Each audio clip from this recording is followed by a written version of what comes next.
a short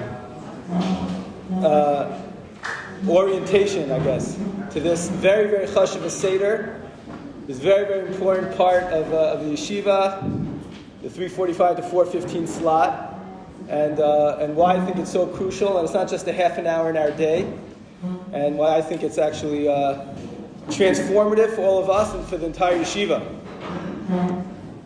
The biggest complaint that I've been hearing so far, Baruch Hashem, we got off to a great start of the new Zman. The biggest complaint that I've heard multiple times is that we can't stop the 4:15 slot, and we're not starting the next Seder. I'm like, it's so good that it's not ending. Baruch Hashem, that's the biggest complaint.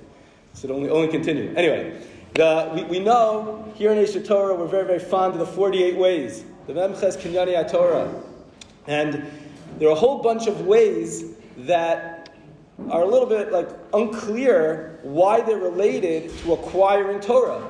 For example, way number 30, Lamed, is Ahuv. You have to be beloved. People have to like you. If people don't like you, you're not going to acquire Torah.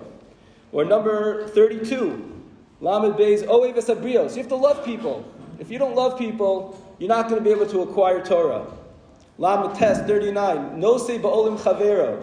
You have to carry the yoke of other people's pain, their burden, their difficulties. And if you don't have that, you're not going to be able to be successful in acquiring Torah. And number 44 is Lomed Al Manas L'Lamed. You have to learn on the condition to teach it. And without that, you're also not going to be successful in learning. Now, if you would have asked me if I had to write down 48 ways of how to be successful in learning and studying, so I would have said specifically maybe don't get involved with other people. Focus on yourself. Go into a corner, quiet time in a library on the floor that no one else is there, and just, cram and focus and get things done. Why do I care if people like me or if I like other people? They're just disturbing. I have to learn in order to teach. Forget the teaching part. I have to learn so I can do well on my test and get my good job at the end of the day. So all these ways seem to be totally out of place.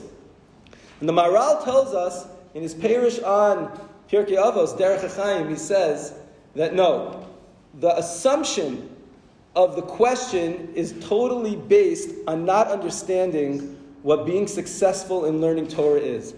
Torah is not a subject, another subject that you open up a book and you read it and you have the information. In fact, he writes that Torah is not something that is specific to any individual. It's not how much did I learn and how much do I know. The Torah was given to the entire Jewish people. And it belongs to the entire Jewish people. And therefore, if I know a lot of Torah, but my friend or someone else doesn't, that's a problem for me. Because the whole idea of learning Torah is that the entire Jewish people get the Torah. The entire Jewish people know the Torah.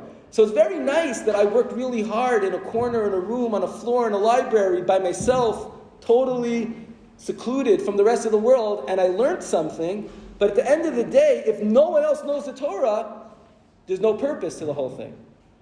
And therefore he says that if I'm not beloved by other people, I don't love other people, I'm not able to connect with other people, I don't learn in order to teach, I don't learn the Torah, it's not my Torah, it's our Torah. It's the entire people's Torah. If I don't have that hashkafa, if I don't go ahead and carry the burden of other people's pain, that means I'm not part of the people. I'm not connected to anyone else.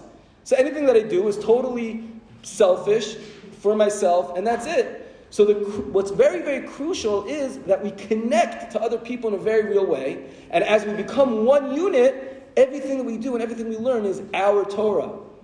And therefore, this Seder over here, where everyone's learning with each other. We're not necessarily in the same programs. We might not be having the same learning experience. We might not have the same backgrounds. We might not have the same levels of learning. But we're just all in. And we're learning together. We're growing together. This Seder is a siman. It's a sign that everything else that we're doing in the morning, at night, when maybe we do go into a quiet room to learn by ourselves, is all for the same purpose. It's to enhance the Torah in the entire Jewish people. That we all could go ahead and be makabel, receive the Torah together as one unit.